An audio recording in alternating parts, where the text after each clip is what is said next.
साथियों, क्रांतिकारी जय भीम, नमो बुद्धाय, जय भारत, जय संविधान। साथियों, मूल निवासी बहुजन समाज के खिलाफ में भारत सरकार में बैठे हुए कुछ मनुवादी विचारधारा के लोग षड्यंत्र रच रहे हैं।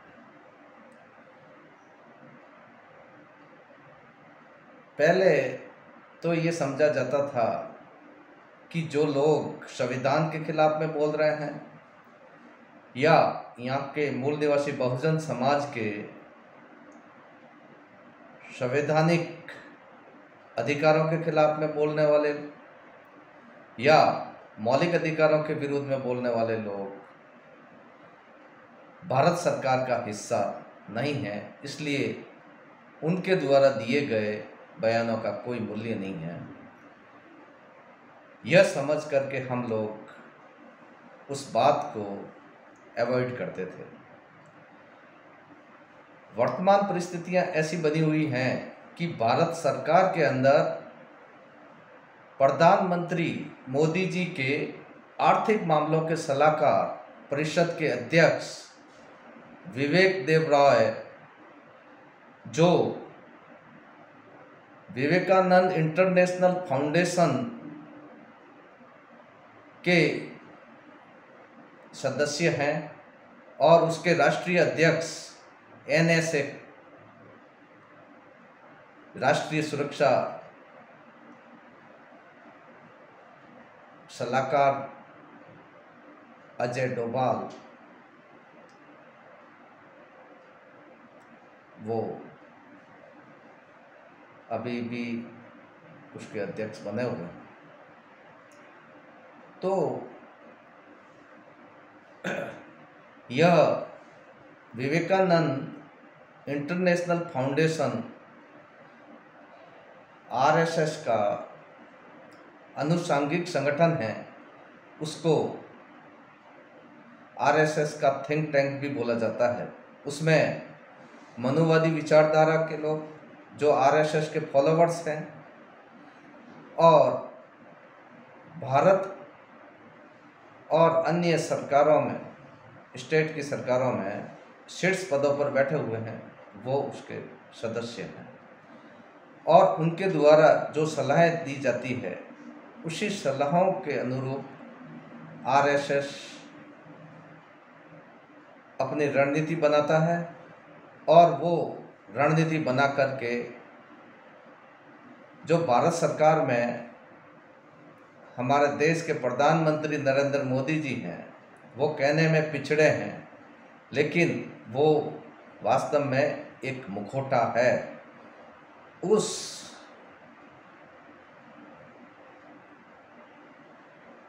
मुखौटे के पीछे जो छुप कर के बैठे हुए हैं वो संघ विचारधारा के लोग हैं, जो हमारे संविधान को तहस नहस करने में लगे हुए हैं। पहले तो ये समझा जाता था कि ये जितने भी जो बाबे लोग हैं या साधु संत हैं, ये जो हिंदू राष्ट्र की मांग कर रहे हैं या ये धर्म संसद लगाते थे और संविधान बदलने की बात कर रहे थे, तो ये माना जाता था कि इनके बयानों का कोई मूल्य नहीं है और ये अपने हिसाब से कुछ भी अनगल बोलते रहते हैं, उसका कोई ज़्यादा महत्व नहीं है। लेकिन अब वर्तमान में पानी सर से ऊपर जा रहा है और भारत सरकार के अंदर जो आर्थिक मामलों का सलाहकार समिति का जो अध्यक्ष है, परिषद का अध्यक्ष है विवेक देबरॉय, वो खुल्लम खुल्ला अंग्रेजी अखबार मिंट में अपने स्टेटमेंट जो उसके खुद के ऑथेंटिक जो अधिकृत बयान है, वो उसका एक लेख आता है, उसमें वो खुल कर के कह रहा है कि अभी ये वर्तमान में जो बाबा साहब द्वारा लिखित संविधान को बदलने की जरूरत है। ये अब संविधान काम का नहीं। 1970 के बाद में जब मूल निवासी बहुजन समाज के लोग थोड़ा बहुत पढ़ लिख करके आगे क्या बढ़ने लगे हैं, इन मनुवादी विचारधारा के लोगों के पेट में मरोड़े उठने लगे हैं और वो मूल निवासी बहुजन समाज के हक और अधिकारों को खत्म करने के लिए दिन रात षड्यंत्र रचते हैं और अन्य जो राजनीतिक दलों के अंदर हमारे मूल निवासी बहुजन समाज के प्रतिनिधित्व हैं, वो हमारे संविधान की रक्षा करने में असमर्थ साबित हुए हैं और वो समाज का नेतृत्व नहीं करके उस राजनीतिक पार्टियों के एजेंडे को आगे बढ़ाने का काम करते हैं और हमारे बहुजन समाज के नेतृत्व के लिए उन लोगों को संसद या विधानसभाओं में भेजा गया है। वो राजनीतिक पार्टी की जो व्हीप होती है, उसका एजेंडा है, गाइडलाइन है, उससे ऊपर उठ करके सामाजिक न्याय के लिए कभी भी नहीं बोलते। यह हमारे मूल निवासी बहुजन समाज के हक और अधिकारों को तोड़ने की एक बहुत बड़ी साजिश है और हमारे जो लोग हैं संविधान से सरकारी नौकरियों में भी हैं, अधिकारी भी बन करके बैठे हुए हैं और राजनीति में भी उच्च पद उन्होंने हासिल किए हैं। उसके उपरांत वो लोग समाज की चिंता नहीं कर रहे हैं, जबकि उन्होंने समाज के हिस्से का फायदा उठाया है। माना कि उनके द्वारा लिए गए आरक्षण से आर्थिक लाभ तो समाज को नहीं होगा, लेकिन सामाजिक लाभ तो उन लोगों को होना चाहिए। उन लोगों के हक की लड़ाई तो वो आगे आकर के लड़े, वो भी करने में असक्षम साबित हो रहे हैं।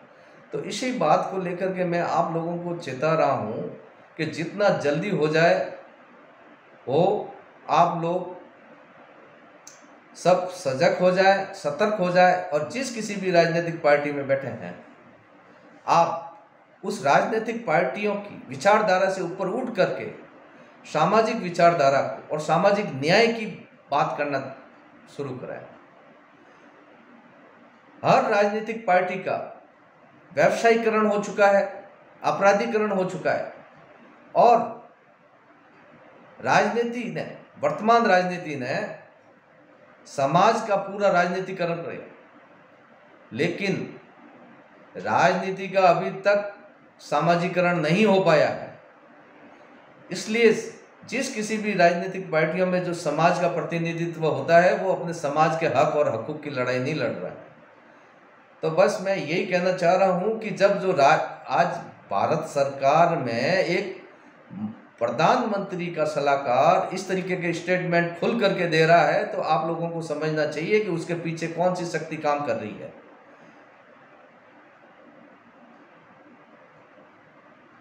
ये जो कथावाचक या जो भी ये धर्मगुरु या गली खांचों के छोटे मोटे जो ये मनुवादी विचारधारा के नेता लोग बोलते थे, तब हम लोग ध्यान नहीं दे रहे थे, लेकिन इसके पीछे जो आज ये षड्यंत्र खुल करके सामने आ रहा है, उस पर हम लोगों को विशेष ध्यान देने की जरूरत है, उस पर चिंतन करने की जरूरत है। और बाम से शुरू से कह रहा है कि ये लोग समाज को तहस नहस करने के लिए आए हुए हैं, यहाँ के मूल निवासी बहुजन समाज को का खात्मा निकालने के लिए आए हुए हैं। ये पुनः हमारे बहुसंख्यक समाज को गुलाम बनाने की नीयत से ये लोग यहाँ आए हैं। तो ये लोग